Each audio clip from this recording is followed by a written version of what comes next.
Hey folks, this is ioEther and we're back with some more World Tanks. So as you can see, this is Crazy Colonel.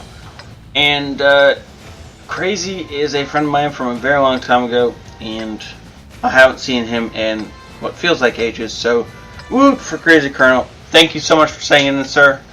And I can't wait to see this gameplay. This is of course him in E-25, this tier 7 game on Mount, that name I can never pronounce. And the magical forest place, right?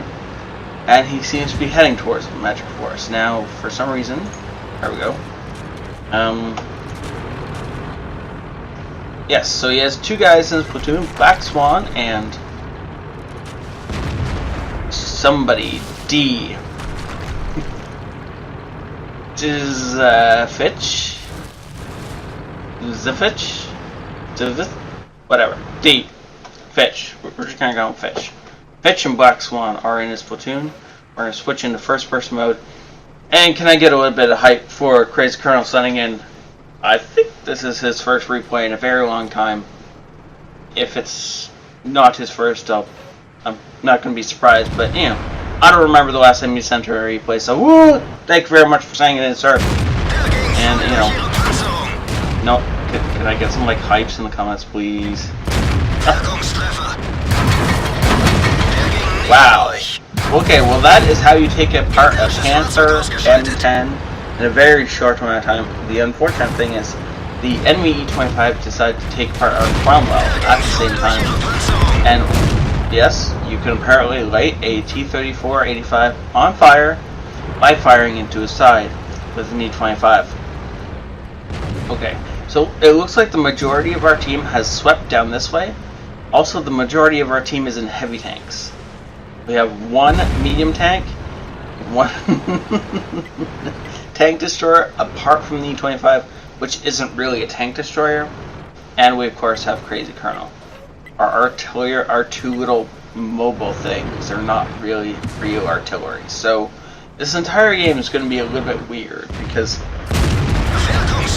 normally heavy tanks move slowly and steady, and their lines behind can move up to keep pace.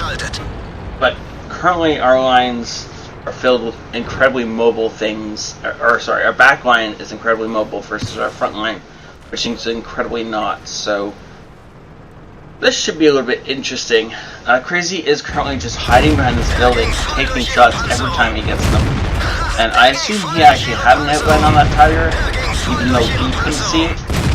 But that's okay, because, well, you can set that tiger on fire and watch it burn. And we are really emptying this magic forest of anything not friendly.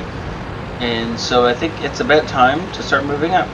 There is 4 dead enemy tanks in there. Now we know there's an E-25 in there somewhere. No! Unfortunately, we have just lost our T-29. So now there's 1 dead friendly tank in there along with 4 dead enemies. And these two apparently just can't get around each other. You know, 2 incredibly tiny tanks, hard to get around each other, you know. Now, unfortunately, the other side of the map has lost. Completely and totally. So we're going to start taking pot shots at this air out. And, yeah, Colonel should be able to DPM down before the guy can get out of the way. Come on, don't make me a liar. Nope. Guy actually faded back into the fog war and ran away. Though I'd say he's probably got a one-shot for anybody at this point in time. If he has over 200 health, I'll be very, very shocked. And that is an enemy Panther 3-4 who's running through our lines, desperately trying to get himself killed. And so Crazy's going to bounce off him. What? Oh, he's DNR artillery. Unfortunately, he gets killed before he can take out our artillery, which I guess is fortunate for us. Hopefully, is that Black or Fitch that survived? You guys don't want to know how much I was hoping that was Black that survived, so I would have, you know, wouldn't feel like an idiot calling this guy Fitch. There's the arrow. Ooh, oh man. Okay, I guess I have to like eat my hat or something. He was over 200 health. Well, there goes our T-150 burning down from an SU-8 shot. Now, there is still an E-25 in play on the enemy team, so it's not incredibly carefree right now. However, the likelihood of that E-25 being in the match force is incredibly tiny. If he's... Oh, I thought he was a better player than that. No, apparently he's just going to sit there and let our artillery scout him. Our artillery is going to survive the encounter. Wow. No way Fitch should have survived that. He should have been dead. But the enemy E-25 just didn't get the shots on to actually kill him, and apparently didn't have any kind of support, which is why I thought he'd be moving. As soon as an E-25 runs out of support, it needs to get out of there. An E-25 without any support is generally a dead E-25. You notice how Crazy has stuck to the middle of his team for most of this. He doesn't want people to get free shots on him. That's bad. But he is going to go hunt down the KV-1S, who is going to kill our KV-1. No way. Unless... Oh? Yeah? No, KV-1 is dead. Unless, of course, the KV-1S decides not to shoot him. In which case, I will eat my words yet again. Because I am getting kind of used to the taste of my words. I eat them so often in this game. Now, Crazy is going to go chase down what he hopes to be his 8th kill, as he really wants that Red Walters. And so he tracks it, and it's behind a pole. Beautiful manages to sink the shot around the pole to kill the KV-1 and snag his Radley Walters.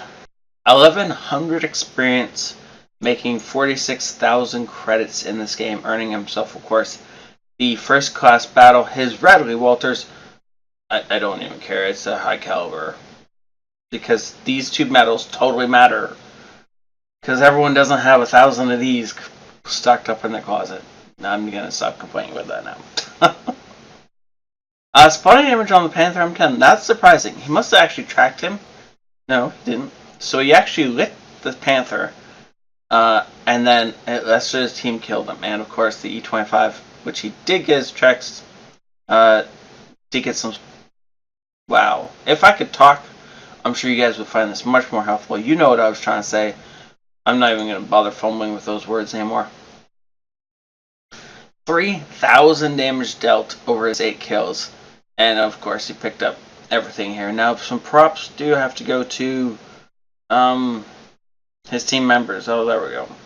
These two guys really helped him out. The fact is that they didn't do a whole lot of damage, but they did keep up that pressure. Nobody in the forest. There was... What was there? 6 or 7 enemy tanks in that forest. And if they had all pushed through at the same time, it would have overwhelmed the friendly line of defenses. But because they all like peeked and poked with the shells raining down from artillery and everything else, they lost that game. 37 shots fired. Jeez. I keep forgetting how much ammunition this thing carries and how incredibly fast it just spews it out.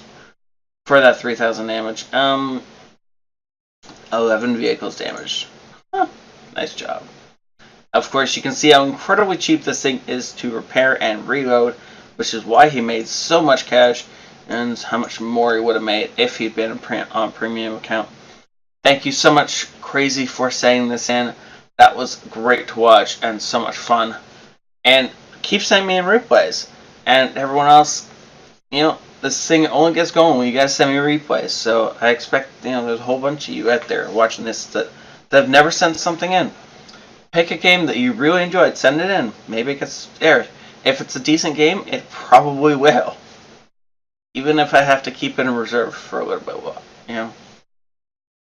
And, you know, check out, hit the like button, comment. It's the only way I know if you guys liked it. And if you want to troll comment me, go right ahead. Again, for those, I don't really care. You know, check out my Patreon link if you guys want to do more to help support me. Thank you so much for everything you guys do. You guys are awesome. I love watching these replays. ioEther out. ioEther.